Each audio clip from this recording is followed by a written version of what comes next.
প্রিয় বোন, স্বামী আপনার খারাপ, আপনি এই বিষয়টা নিয়ে ফেসবুকে পোস্ট করলেন, এটা আপনাকে কে শিক্ষা দিয়েছে?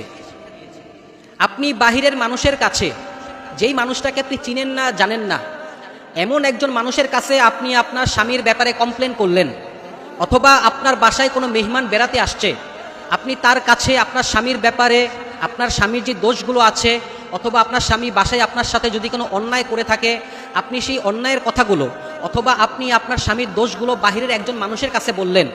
এটা কোনো কমন সেন্স হতে পারে না। এটা কোনো বুদ্ধিমান স্ত্রীর কাজ নয়। আপনি ঘরের কথা বাহিরের মানুষকে বলতেছেন, এটা কখনোই কোনো বুদ্ধিমান স্ত্রীর কাজ হতে পারে না। আপনার স্বামী খারাপ, আপনার স্বামী খারাপ হলেও আপনার স্বামী আপনার ভালো হলেও, স্বামী আপনার ভালো হলেও সে আপনার স্বামী। আপনার স্বামী আপনাকে মারলেও সে আপনার স্বামী। আপনার স্বামী আপনাকে বকা দিলেও, আপনার সাথে ঝগড়া করলেও সে আপনার স্বামী। আপনার স্বামী আপনাকে মারবে, আপনার স্বামী আপনাকে ভালোবাসবে। যে আপনাকে মারবে সেই আপনাকে ভালোবাসবে। আপনার স্বামী আপনাকে বকা দিবে, অথবা আপনার স্বামী আপনার সাথে অনেক অন্যায় করতেছে, জুলুম করতেছে, দেখবেন সে যখন তার মন ভালো থাকবে, অথবা আপনি যখন আপনার ভালোবাসা দিয়ে আপনার স্বামীর মন জয় করতে পারবেন, সে আবার আপনাকে আদরও করবে, মহব্বতও করবে।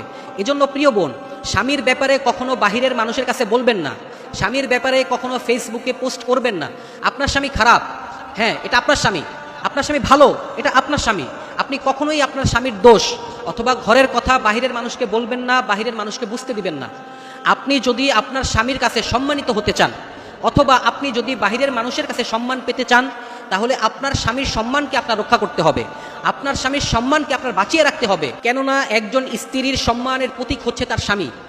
আপনি যদি নিজে সম্মানে থাকতে চান, আপনি যদি সমাজের মধ্যে সম্মান পেতে চান, তাহলে আপনার স্বামীকে আপনার ভালোবাসতে হবে। আপনার স্বামীর সম্মানকে আপনার রক্ষা করতে হবে। আপনার স্বামীর সম্মানকে আপনার বাঁচিয়ে রাখতে হবে। এজন্য প্রিয় বোন, কখনো স্বামীর সাথে খারাপ ব্যবহার করবেন না, কখনো স্বামীর সাথে দুর্ব্যবহার করবেন না।